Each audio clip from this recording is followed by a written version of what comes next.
சூரியன் மெதுவாக கிழக்கே உதிக்கத் தொடங்கியது. கிராமம் இன்னும் அமைதியாக உறங்கிக் கொண்டிருந்தது.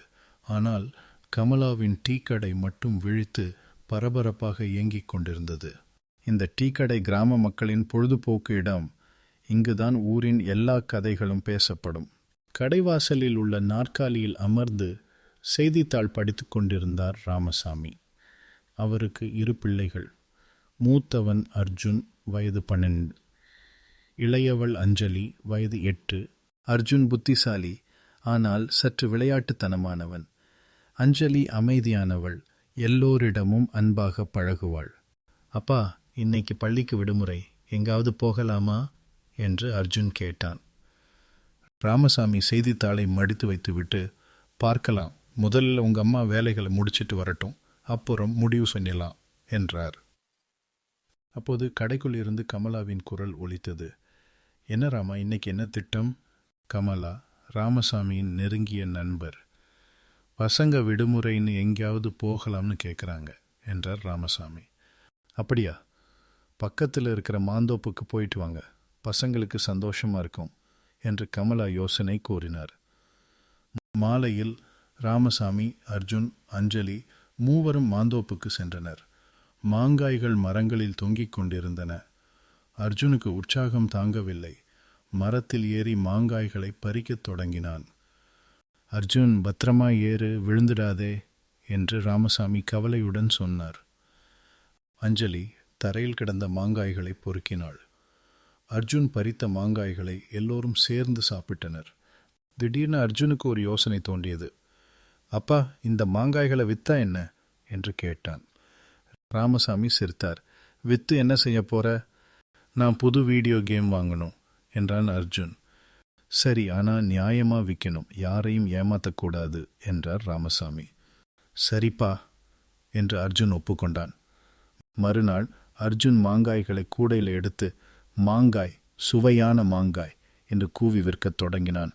ஒரு முதியவர் அவன்கிட்ட வந்து, மாங்காய் எப்படிப்பா இருக்கு என்று கேட்டார். ரொம்ப சுவையான மாங்காய் தாத்தா, சாப்பிட்டு பாருங்க என்றான் அர்ஜுன். முதியவர் ஒரு மாங்காயை சாப்பிட்டு, நல்லா இருக்கு, ஆனால் கொஞ்சம் புளிப்பா இருக்கு என்றார். அர்ஜுன் தயங்காம, இல்லை தாத்தா, இது இனிப்பு மாங்காய் தான், உங்களுக்கு புளிப்பா தெரியுது என்று போய் சொன்னான்.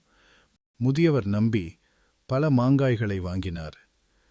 அர்ஜுனுக்கு மகிழ்ச்சி, நிறைய பணம் கிடைச்சது. அன்னைக்கு முழுவதும் அவன் இப்படியே பொய் சொல்லி மாங்காய் விற்றான். மாலையில் கையில் நிறைய பணம் இருந்தது. வீட்டுக்கு வந்து, அப்பா, இன்னைக்கு நிறைய மாங்காய் விற்றேன் என்று பெருமையாக சொன்னான். ராமசாமி பணத்தை பார்த்து, நல்லா சம்பாதிச்சிருக்க என்றார். அப்போது அஞ்சலி, அண்ணா, நீ எல்லாரையும் ஏமாத்திட்ட, புளிப்பு மாங்காயை இனிப்புன்னு பொய் சொன்னியே என்றாள். அர்ஜுன் சிரித்து, இது ஏமாத்துறது இல்லை, வியாபாரம் என்றான். ராமசாமி கோபமா, அர்ஜுன், இது தப்பு, நேர்மையா இருக்கணும், போய் பணத்தை திருப்பி கொடு என்றார். நான் கொடுக்க மாட்டேன், இது நான் சம்பாதிச்ச பணம் என்று அர்ஜுன் பிடிவாதமாக சொன்னான். அப்பா சொல்றதை கேளு, தவறு தவறுதான் என்று அஞ்சலி அறிவுரை கூறினாள். ராமசாமி அமைதியாக, உன் இஷ்டம், ஆனா ஏமாத்தி சம்பாதிச்ச பணம் உனக்கு மகிழ்ச்சி தராது என்றார். அர்ஜுன் பணத்தை எடுத்து வீடியோ கேம் வாங்கினான். ஆனால் விளையாடும்போது அவனுக்கு மனநிறைவு இல்லை. தவறு செய்த குற்ற உணர்வு அவனை துரத்தியது. மறுநாள் அவன் மாங்காய் விற்ற இடத்தில் நின்றான். மாங்காய் வாங்கியவர்கள் ஒவ்வொருவராக வந்தனர். அர்ஜுன் அவர்களிட்ட, நான் புளிப்பு மாங்காயை இனிப்புன்னு சொல்லி விற்றேன், மன்னிச்சிடுங்க, உங்கள் பணத்தை திருப்பி கொடுக்கிறேன் என்று உண்மையை சொன்னான். எல்லோரும் அவனது நேர்மையை கண்டு வியந்தனர். சிலர், பரவாயில்லை, உண்மையை சொன்னதே போதும் என்று பணத்தை வாங்க மறுத்தனர். அன்றைக்கு அர்ஜுனுக்கு உண்மையான மகிழ்ச்சி கிடைத்தது. மன நிம்மதியுடன் வீடு திரும்பினான். ராமசாமி, அர்ஜுன், இன்னைக்கு நீ பெரிய தவறை திருத்திட்ட, நேர்மை எப்போதும் வெல்லும் என்று பாராட்டினார். அன்று முதல் அர்ஜுன் யாரையும் ஏமாற்றாமல் நேர்மையாகவும் உண்மையாகவும் இருக்க முடிவு செய்தான். இந்த கதை நமக்கு ஒரு முக்கிய பாடத்தை சொல்கிறது.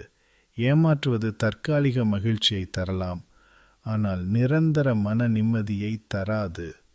நேர்மையே எப்போதும் சிறந்தது.